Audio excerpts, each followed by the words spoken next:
Hi everybody, happy Wednesday. I hope you have a great day so far. I've got a building challenge for you that I'd like you to work on.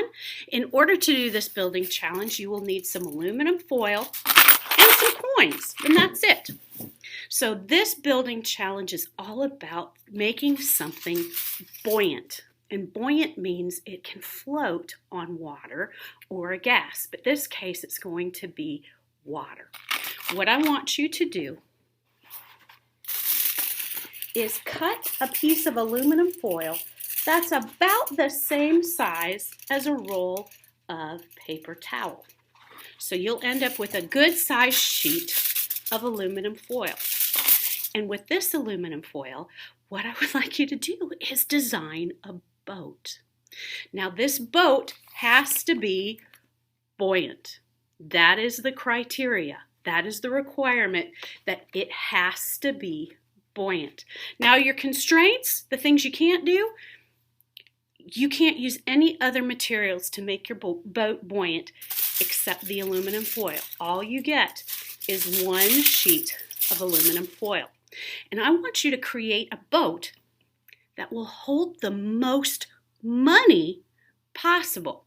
Now there are different ways to think about the most money. The way I want you to think about the most money is what the coins are worth. So if my boat can hold a quarter without sinking, it's worth 25 cents. If I can get it to hold 2 quarters without sinking, I've got 50 cents in my boat. So I want to see how much money you can put in your boat. And you've got to start thinking about some critical questions here. Is it worth having quarters which are a little bit bigger and a little heavier but it's worth a lot of money compared to a dime which is smaller and lighter but only worth 10 cents, or a penny which is only going to get you 1? So I want you to build a boat, put some money in it, and see how much money you can put into your boat. So there's a couple things I need you to do. First of all, I want your parent to take a picture of the boat floating in water. And I want your parent to do this because I don't want you to drop their phone or your iPad into the water. So please have your mom or dad or your grandpa or your grandma or an adult in your house take a picture of the boat in water. You can put it in your sink, you can put it in your bathtub, doesn't matter. But I want to make sure that your boat is buoyant. And just like any other design challenge that we do in the Spark Lab, you're going to have to do some testing, some redesigning, and some retesting. And that's okay. That's helping you figure it out. That's making you think critically.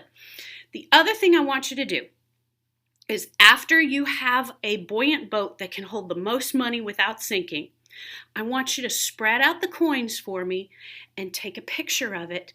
And in Seesaw, I want you to count the coins for me to show how much money your boat held. So I want to know, I want to see a picture of your boat floating, but ask an adult to take that picture. And I want you to count how much money is actually in your boat. So good luck. I'm excited. I will post another building challenge for you on Friday. And for your building challenge on Friday, you're going to need some index cards. Just some 3x5 index cards. So good luck building your boat. I can't wait to see what you build.